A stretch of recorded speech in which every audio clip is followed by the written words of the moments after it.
বাবা, আমার অনেক সমস্যা, আপনি তো সবকিছুই করতে পারেন, আমার এই সমস্যার সমাধান করে দেন। কি সমস্যা তোর বল? ওই যে বাবা, অনেক বড় সমস্যা। আমার বউ সে উল্টা পাল্টা করে, তার আচরণ আমি কোনো কিছু বুঝি না। কি করে জানেন? সে কাঁচা মাছ গপ গপ করে খায় ফেলা, আটা কুটা সবকিছু খায় ফেলায়। আমার জানেন না, ওই দিন মুরগি জবাই দিছি, মুরগির রক্ত গপ গপ করে জিব্রা দিয়ে চাইটা খায় ফেলাইছে। সে শুধু কাঁচা জিনিস চায়। সেদিন কি করছে জানেন? আমি বড় একটা মাছ নিয়ে আইছি, আমি বলছি খুব ভালো করে তুমি রান্না করো। সে কি করছে জানেন? কোনো কিছুই রান্না করে না। সে মনে হয় ওই মাছ খায়া ফেলাইছে। ওরে কি বড় কোনো ডাক্তার দেখাবো? এই বোকা, এটা কোনো ডাক্তারি হোক না, বড় সমস্যা।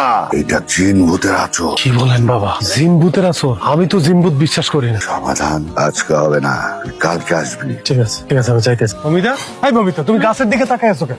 গাছের দিকে তাকিয়েছি। ওই যে কি হয়েছে জানো, রুমের মধ্যে না অনেক গরম লাগতেছিল, যার কারণে আমি ভাবলাম যে একটু বাইরে যাই, বাইরে ন্যাচারাল বাতাস লাগলে শরীরটা ভালো লাগতো, তাই আর কি আইছি। কয়টা বাজে এখন? এখন রাত 2টা বাজে। এই 2টার সময় তুমি বুঝতেছি না, তুমি একটা মেয়ে মানুষ, এভাবে চুল ছাড়া রেখে এভাবে কেউ বের হয়? আচ্ছা তুমি আমার সত্যি করে একটা কথা বলো, তুমি কি অসুস্থ? ডাক্তার দেখান লাগবে? আমি অসুস্থ না সুস্থ সেটা তুমি জানো না? তোমার সাথে আমার আজকে থেকে পরিচয়, হুটহাট করে মানে এমন এমন কথা বলো। তোমার কি হয়েছে আমাকে সেটা বলো। তোমার কি কোনো সমস্যা হচ্ছে আমাকে নিয়ে? যদি সমস্যা হয় তাহলে আমাকে বলো। আমি কারে খেবো? তুমি যে অস্বাভাবিক কাজ কারবার করতেছো সেটা কি তুমি নিজে বুঝতেছো? না আমি বুঝতেছি না, আমাকে প্লিজ একটু বোঝাও আমি কি করতেছি। মাঝে মাঝে তুমি এমন এমন কথা বলো না পলাশ। ঘরে আসো, আমি ভাত দিচ্ছি। মেঘ, কিরে কই গেলি? বাসায় নাই নাকি?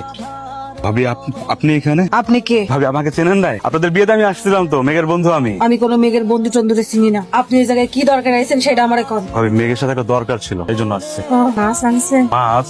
মেঘ তো আমাকে মাছের ব্যাপারে কিছু বলে নাই। মেঘের খাওয়ার কি দরকার? আপনি জানেন না অতিথির বাড়ি গেলে মাছ নিয়ে যাইতে হয়? ভাবি অতিথির বাড়িতে আসলে তো মিষ্টি নিয়ে আসতে হয়, মাছ না। আপনারা কেডাই কইছে যে মিষ্টি নিয়ে যাইতে হয়? অতিথির বাড়ি গেলে মাছ নিয়ে যাইতে হয়। আপনি যখন আইবেন তখন মাছ নিয়ে আইবেন। ভাবি আপনি কি পাগল হয়ে গেছেন? মাছ কেন? কি কইলে? আমি পাগলের মতো আচরণ করতেছি? আমি পাগলের মতো আচরণ করতেছি? আমি পাগলের মতো আচরণ করতেছি? বাবা, কোনো কিছুর সমাধান হইলো? আসছিস? হ্যাঁ বাবা। ভালো করেছিস, খুব ভালো করেছিস। আমি চক্ষু করে দেখেছি তোর উপরে অনেক বড় বিপদ, মহা বিপদ। আমার যেতে হবে তোর বাড়িতে, আমাকে নিয়ে চল তোর বাড়িতে। চল।